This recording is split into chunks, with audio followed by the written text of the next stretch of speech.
I call this hearing to order.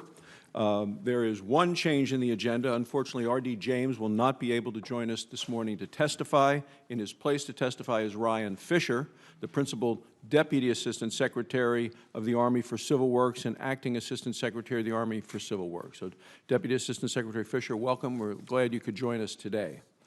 Last month, this committee held our first hearing on the importance of passing a new Water Resource Development Act for 2020. This legislation authorizes projects and funding for the Army Corps of Engineers Civil Works program. At last month's hearing, we heard from a panel of stakeholders that included cattle ranchers and farmers. We also heard from witnesses involved in marine construction, in port operations, and ecosystem restoration projects. Today, we're going to be hearing from the Army Corps on how we can best address water infrastructure needs and the challenges in upcoming legislation.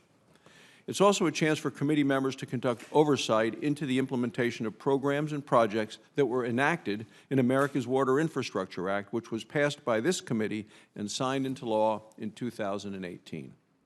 America's Water Infrastructure Act included numerous EPA water and wastewater infrastructure authorizations. Today we'll be hearing from the EPA on the implementation of those provisions.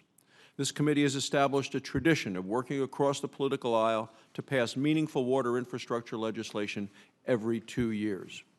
We did it in both 2014 and 2016 under Senator Inhofe's chairmanship. We did it again in 2018 with America's Water Infrastructure Act, which passed the Senate by an overwhelming vote of 99-1. I look forward to doing the same again in 2020. New water resources legislation in 2020 should continue to prioritize flood prevention and the modernization of our nation's levee systems. This will protect lives and property.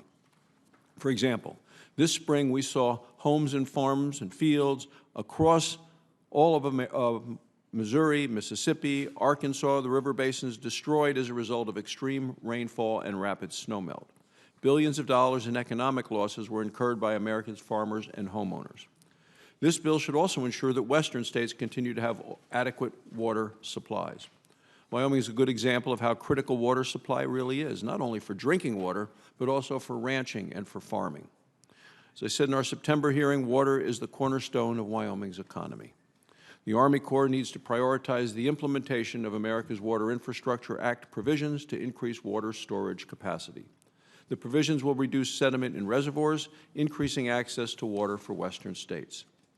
This committee should also continue to be proactive in combating the threat posed by invasive species. Invasive species exist on land and in the water. They significantly degrade water quality and availability for farmers, ranchers, and native species and rural communities all across America. Species such as the zebra mussels, they clog water infrastructure. Russian olive and salt cedar steal precious groundwater. This bill should also contain and continue the tradition of authorizing important projects that will increase the navigability of our nation's waterways. Our nation's inland waterways in particular are a vital commercial network that transports agriculture goods, raw materials, and products from Middle America to the coasts and beyond. These projects are vital to the economic health of our country and will keep America's economy strong. So I look forward to working with my colleagues to pass bipartisan water infrastructure legislation in 2020. And with that, I'd like to turn to Ranking Member Carper for his testimony.